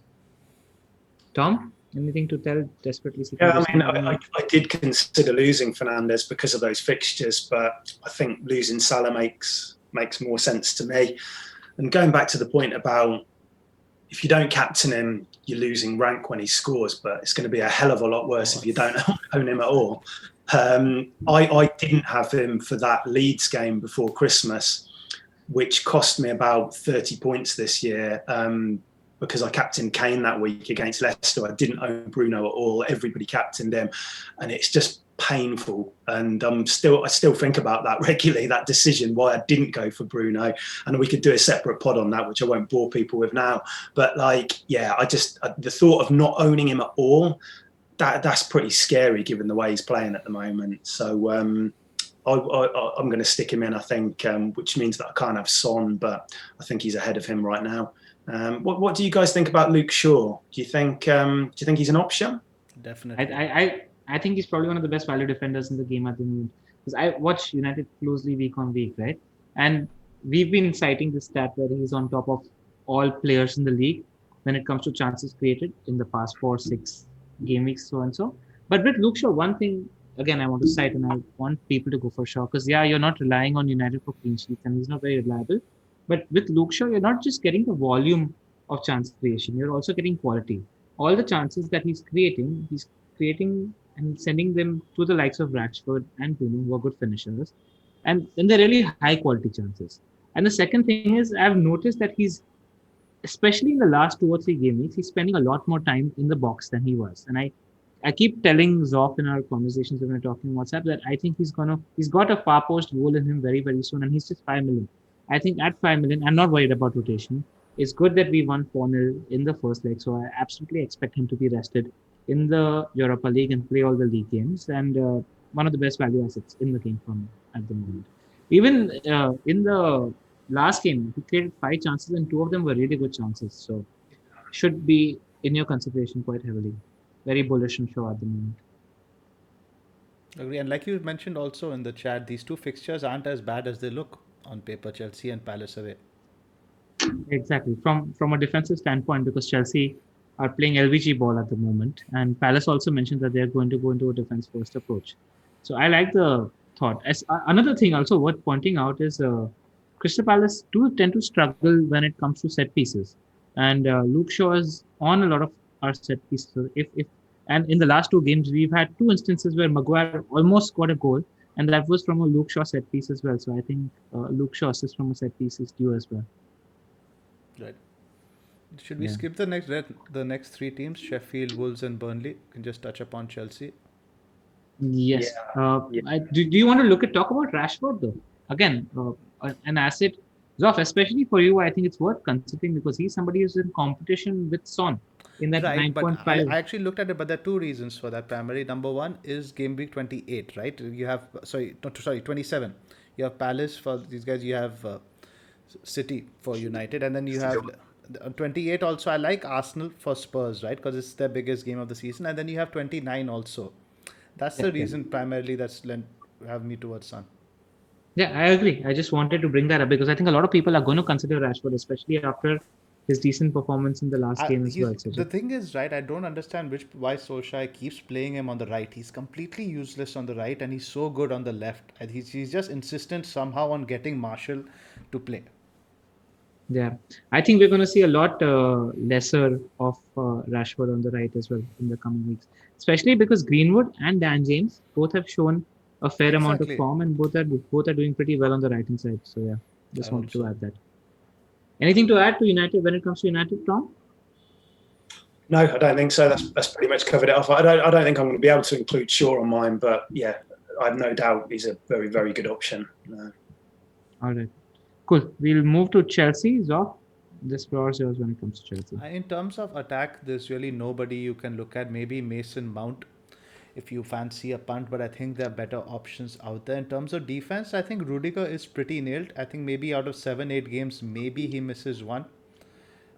Aspie, maybe if you fancy Alonso, a bridge too far for me, but I think Rudiger at 4.6 is great value. Right. I'd just like to add that when it comes to Chelsea assets, I think 26 is a good time to scout them because the run actually starts after the double game week where they have a run of Everton, Yep. Leeds, West Brom, Crystal Palace, Brighton. So I'd say just use the game week 26 double Yeah. game week to judge them and then dive in. Yeah, I'm actually planning to bench Rudiger this week. Nice.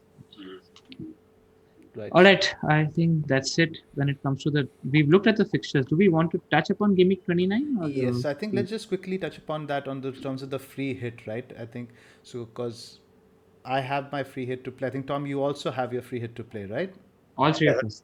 All three of yeah, us. But I just wanted to have a look Yeah. at the fixtures. I think this is something similar to what we saw in game week 18. I don't really like any of the fixtures barring the Leeds game. Like you have Leeds play Fulham. That's the only fixture I could see a lot of goals in. Brighton Newcastle is extremely unpredictable. It could be 1-0 either way, 1-1. There's no real clear cut winner there. It's a good fixture for Brighton defenders, in my opinion, especially if For Wilson. defense, right? But for Yeah. attack, Yeah. can you predict a goal from any of them?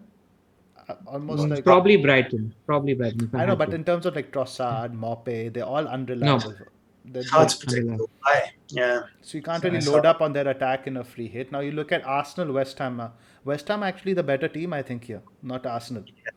But Yeah, at the same time, you can't really predict a West Ham clean sheet. And even if West Ham win, you don't expect like an avalanche of goals. Maybe 1-2. It's going to be a close game. Arsenal have been playing pretty well as well. So I Precisely. think it's going to be a You close don't know game. how that's going to play out. Villa, Spurs, it depends if Jack is back. If not, again, this could be like, a 1-1, 1-0 sort of thing. So I really don't think it's worth playing the free hit for this week. And especially because you're likely going to have one Spurs asset in your team in 26. You're likely going to have one or two Aston Villa assets. It's worth considering whether you want to sell your Leeds assets in Game Week 26 because they have a game in 26 against an Aston Villa team that's not fully fit at the moment. Jack and cash out are a pretty big thing. So yeah, I'm in agreement. I'm inclined to not using my free hit in Game Week 29. If things change around the 28 mark, let's see. But that's one of the reasons why I have the likes of Dan Burn as a lower and Tete on in my wildcard team as well because keeping a small eye on that Game Week 29 fixture where I have a few players just to fill up the numbers. Right. So game week 33 is where we are targeting, I think, for the free hit, right? You have City, Spurs, Southampton, and Fulham who don't play in 33. And what's interesting about 33, I think Liverpool play Newcastle, Villa play West Brom, Leicester play Crystal Palace. You have a lot of these one sided fixtures, which I think you could get much higher ceiling of points than you can this week. Yep. Yep. Yeah, you see, what I'm kind of trying to not let 29 dictate decisions on my wild card. I agree. I'm trying to pick the best players without taking that into account because if I'm starting to invest in those teams, that's exactly what everybody else who's holding the wild card today is doing. So I'm trying to get teams who maybe everybody hasn't got easy routes to. So I'm thinking I might have to play it in 29, and I totally agree about the fixtures. They don't look that appealing, but I think 33. I think it's going to be easy to navigate through and at least get 11 on the pitch because you can probably sell a Kane and you can sell one of your City assets on the run up to that. So I am looking at 29 at the moment, mainly so I can invest in teams which don't play in 29 and not let that kind of send me off in one direction, really. But yeah, I do agree that the fixtures don't look, they don't scream goals, really, a lot of those games. That you could get a 25 to 30 points on a free hit only. Like, that's what I'd see. The ceiling, I think, for a free hit is very limited in this week. Yeah, no, I think I'd agree. I mean, you go for a triple Leeds attack in that case. You go for the likes of Saka. You go for Aubameyang, who's a sort of a differential, emerging as a differential who's in form at the moment. And you probably get some points, but the ceiling is going to be like you mentioned. Not 30, maybe 45, 50, 55. And with Arsenal, you also have to watch out for the Europa League at that time, right? That's the thing. They have already made it clear that they're prioritizing the Europa League. Yeah, I just think in 33, if I've got somebody like De Bruyne, it's quite an easy transition to somebody like a Salah or a Mane to take advantage of that Newcastle game. I think we'll have a better idea about Villa, about where they're at by that kind of point. And I think Leicester, I'll hopefully be still having Pereira and Barnes and things like that anyway. And if you've got Kane, you can move to Vardy that week if you've got 2 free transfers. So I think for me personally, I don't think that's going to be too hard to navigate. But I totally understand the points that you're putting forward. And game week 29 doesn't inspire you with confidence that you're going to be able to record a massive haul. Maybe we go big at the back during that week with a free hit, and you invest in the teams and hope for some clean sheets. Right? Just Tom, I wanted to mention to you, in terms of macro strategy, 30 is worth looking at as well from a bench boost point of view. And why I say that is because you're probably going to have Villa assets in 29 if you're not free hitting in 29. Just a different route to strategy since you're on wildcard, and they're playing Fulham at home in 30, so that's a good fixture for bench fodder. Similarly, Leeds, who are playing Fulham away in 29, they're going to play Sheffield United at home in Game Week 30 as well. So in terms of fixtures to target for cheaper assets, just something worth mentioning, I thought. I did look at 30, and I think it's a really good shout. Now, my only thing that I don't like about that is playing a wild card now in 26 and then having to hold value on the bench for that amount of time. My thinking is play the wild card, get the bench boost done, and then start moving a bit of money from the bench into the first 11. Playing a wild card now with a bench boost mind and getting players in place for 30, I don't know. It could work, but it's just not. I want to set up the wild card to bench boost quite soon, and that's why I looked at 27. Makes sense. Injuries and all are also a big factor. You never know, half your team will get injured by then. Yeah, who knows what will be happening then? But I do get that game week 30 does throw up some good matchups with those type of bench boostable 4.55 million players, which you could do. So for some people, that will probably be an option. But just a lesson to learn for everybody who's wondering when to bench boost, who's not going to be bench boosting in game week 26 and a double game week. You just need to do what Tom is doing. Let's say even if you're wildcarding in game week 30 or 31, look at the guys who are cost effective, cheap, and see if they have a targetable fixture around that wildcard. That's all you need to do when it comes to figuring out when you need to bench boost. That's just something I wanted to add. I'm quite envious that you're playing it in a double, and I do think that is the ideal time to do it. You get, because these players are notoriously patchy, 4.5 players, 5, and you're doing 2 hits at it now. So that is, I do kind of look at that, think, it'd be nice to have a couple of double game weekers on there. But the way this season has gone, I mean, I originally planned to bench boost back in 19, but then Leeds and Southampton got the fixture taken away. So that put me off that. And it's just been one of those things. And Leeds and Southampton getting the double this week, that kind of threw that plan a little bit. So it's, it's been an odd season, hasn't it? If things don't change, I think you got saved, right? Because I wildcarded with exactly that process. And I have 35 points to make up now. That I lost on my single game weekers who have outperformed my double game weekers so far. So it's not always something that's going to work out in your favor, but I think more often than not you have to attack the doubles. Yeah, definitely.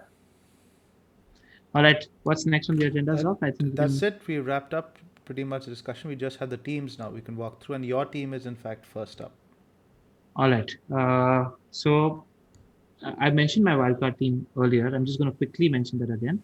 I have Areloa as my keeper. I'm very much likely bench boosting in game week 26. In defense, I have Cancelo, Rudiger, Shaw, Tete, and Dan Burn. I'm not going to waste a transfer on Tete. I'm expecting him to play one game at least. So if he plays one game, good. If he doesn't, bad luck, and I'll just write this bench boost off. In midfield, I have Salah, Rafinha, Fernandes, Gundogan, and Harrison. Harrison is somebody I'm going to sell. I'll just take you guys through my transfer plans very quickly. Up front, I have Danny Ings, Harry Kane, and Bamford. Now, I'm definitely doing Ings to DCL because I like the look of fixture that DCL has. And then my potential moves for hits are, I'm definitely keeping Rafinha as my 8th attacker. Very comfortable having him in my team. I'm either going to do just a Harrison to a Barnes transfer, or I'm looking at a Harrison to somebody who's cheaper than 6.3. So maybe look at a Phil Foden just as a punt if he's not playing in Europe, and convert Bamford into either Watkins or Richarlison. So I'll wait until Saturday to see what kind of news emerges. At the moment, I think I'm just going to do Harrison to Barnes, and I might be inclined towards making that Bamford to Richarlison move if Richarlison has a double in game week 28. If we don't get news of that, I think I'm just going to play Bamford against Aston Villa. And bench just with just a -4. Yeah. Just a -4, yeah. Looks good. All right. We have Bakar's team. I'll just go through that real quick. Bakar also played his wild card last week. He's got Martinez in goal, Cancelo, Diaz, Shaw, Kabak, and so that was an interesting 5 minutes. For the first time in the history of the FPL Wire, we had a power outage at Utkarsh's end in Chennai, but we're back now and we wanted to finish this pod on the right. And for a second, I thought Utkarsh just capped himself out when the time to spill his wildcard came. But we've gotten him back. Utkarsh, spill the beans. What's your wildcard looking at the moment? Let's have a look. It's actually quite similar to what Bakar's team is. So I've got Martinez in goal, Diaz, Cancelo, Shaw in defense, Son, Salah, Bruno, Gundogan, Barnes, Kane captain, Calvert-Lewin, Fabry, Rudiger, White, and Brewster on the bench. 2 budget basement players. That feels nice. It feels so good. It makes me feel warm and fuzzy all over. The next week I won't have to worry about who I have to bench. So that's not making Tom jealous at all. Let me just add that. So I have a plan for free hit 29 also, which I wanted to walk you guys through, right? So here I have already 4 players for game week 29 here. That's Martinez, Son, Kane, and White. So now the thing is with Barnes, he segues really well into Rafinha. Now I think 29 he has a blank and 30 he has City. Now Leeds have Fulham and then Sheffield United in 29-30. So now that move is even worth a hit, I would say. Barnes to Rafinha easy. So I'll probably moving Barnes and Rafinha in for Calvert-Lewin and Barnes over there. Probably maybe get in Maja or Antonio. So I think I'll be able to field around 8 players in game week 29 with just a hit And I think that's good So enough. Bamford and Rafinha in for Calvert-Lewin and Barnes in 29 is what you're looking What at. I'm looking at, that'll probably give me enough money to upgrade Brewster to Maja or an Antonio. And maybe I can do a Salah to Orba for 1 week as well. Interesting. Tom, any players that are a certainty in your wildcard at the moment? Yeah, there's a few. I mean, the goalkeepers are still a bit up in the air at the moment. I think I'm going to have to plug 2 4.5s in, though. I don't think I can stretch to a Martinez and a 4.5. So probably 2 4.5, Johnston, McCarthy, that kind of player. And then probably one City defender. I like Pereira. I like Digne. And then one or two which will form part of the bench boost. So probably Maitland-Niles, and I also like Dawson for that Leeds fixture. I think West Ham might concede, but I think his threat from set pieces against that Leeds side, I might put him in too. Then probably 2 City midfielders, De Bruyne and Gundogan, Harvey Barnes, probably Fernandes.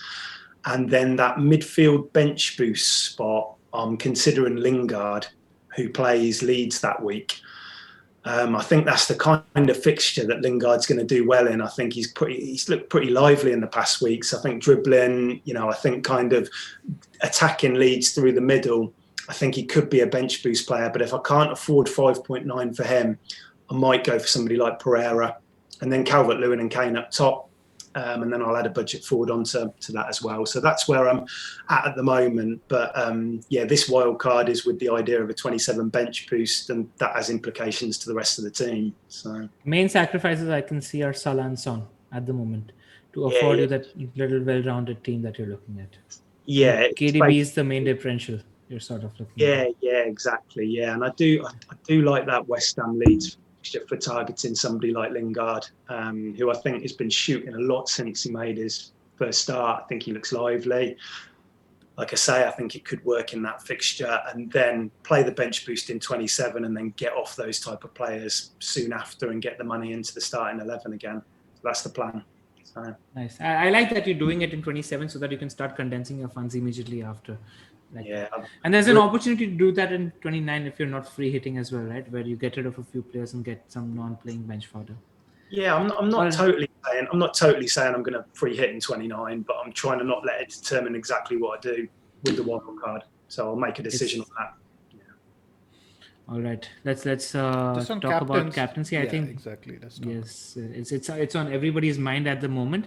I haven't made up my mind at the moment. At the moment, it's firmly on Harry Kane, Bruno, Salah, Gundogan, and DCL. I'm considering all of these 4 players at the moment. But at the moment, I'm feeling pretty confident, having seen Kane's performance against West Ham in the second half, to go with him. Where are you guys at with the captaincy? I'm on Kane as well. Yeah, you're on Kane as well. Yeah. I know Bakar is on Bruno. Interesting. Bakar Nobody going for the form man Bruno. Bakar is, that's what I was saying. Bakar is going for Bruno, but he doesn't own Kane. Okay. Mm-hmm. I don't like that Chelsea picture. It's putting me off. I think Chelsea haven't been tested yet. I agree. For us to judge how good or bad they look in defense. And I think the kind of game that Tuchel likes to play, possession based. I think United are comfortable playing against an opposition who wants to hold majority of the possession, but like Zoph said, they struggle in terms of what to do in the final 20 yards with that position, 20 meters in what to do with that position as well. So if United are setting up for the counter, it could work well for Bruno. Salah, Sheffield again, Chelsea fixture putting you guys off. I like Salah more than Bruno, to be honest. You like Salah more than Bruno?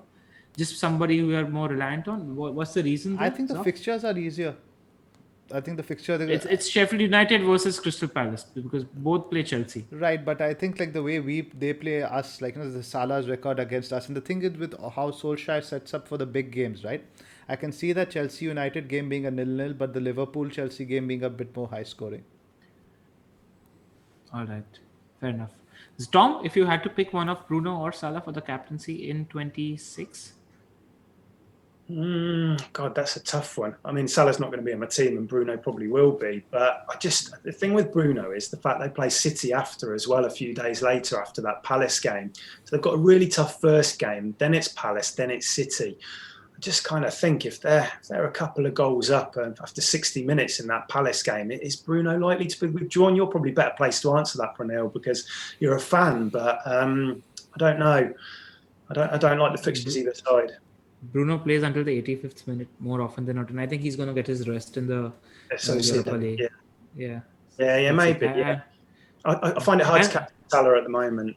But for me, for me personally, also I prefer Bruno to Salah because I feel like Hendo is another big loss to Liverpool in that team, and also in terms of positioning, Bruno is pretty much playing a striker for our team when we are in possession, because whenever we are playing through the wings, Bruno is occupying that space in the center of the box, which Salah isn't as much of late. He's drifting towards the wings a lot more. So at the moment, I prefer Bruno to Salah for captaincy. Do you think DCL, Southampton home, West Brom away is a crazy shout or a good punt?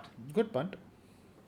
Good punt, yeah. I don't think it's crazy. I think it's a good punt given the band is back together and the fixtures are decent. Yeah, I think. Gundogan? Again, if bench. Sorry, Tom, you were saying? Yeah, Tom.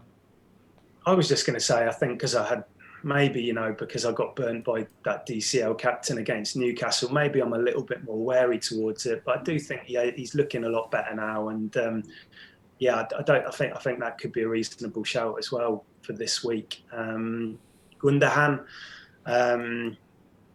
maybe, but the fact he's probably won't be on penalties anymore suggests that. I don't know. I think if you own De Bruyne like I probably will, I would always go with him ahead of Gundogan. I think it depends on the minutes Gundogan gets in midweek. If he gets a rest in the Champions League, then he's a decent shout. What if he starts and then City are leading 3-0 in the first leg? Then you'd expect Pep to prioritize the next two games. Right, but it all depends on the minutes in the legs, right? He's just come off a groin injury. Like to start him 4 games in a row would be a bit of a stretch. De Bruyne as an outside anti-template punt. Not many times you're going to get to captain De Bruyne in a double game week as a differential. You're thinking there's off? I'm again not convinced that he starts both the games if he starts in the Champions League. All right, fair enough. So the minutes is your concern. Minutes is the concern. It'll go a long way in the confidence of our City assets to see who plays midweek. All right, cool. Worth monitoring that. Okay, now we'll quickly, I think, breeze past the questions. I'll just look at questions we've not answered or things we've not touched. There's a question here with regards to the West Brom picks. I think we've touched that. Favorite defender up to 4.6 million for double game week 26, guys. This question comes from Basic FPL. Tom? So we mentioned Maitland-Niles, we mentioned Rudiger, Adarabioyo maybe at Fulham. Yeah. Konza at Villa if you think that if you think they can keep a clean sheet. So those are probably the names that immediately jump out. Zoph, anyone to add? Nope, I think Tom's covered them. All right. Would you be comfortable just adding to the question, triple captaining Kane or Bruno this game week? I don't think it's a bad shot at all. I don't think you're going to get better chances. Yeah, go for it. Good shot. Okay. Strategy-based question for both of you all from Inglorious FPL. How overrated is the bench boost for the double game week? And if not, how many single game week players would you say is fine for game week 26? I'll answer this question, and I currently I had a wildcard last game week, so I could look at the game week 26 fixtures or at least assume what they're going to look like. And I'm likely going to have 3 single game week players on my bench in the bench boost. And all 3 are pretty good assets at the moment. I mean, 2 of them are Bamford and Rafinha playing against depleted Aston Villa. I think it's fine. I don't think obsession to have 14, 15 players who have a double game week on your bench boost is necessary. You can have even up to 5 or 6 single game week single game week players if they're good players. That's all. Bakari Lasagna has a question from about Aston Villa. Tom covered that in depth at the front. Somebody's asking when we're looking to. I think most of these questions we've covered. One question again for both of you.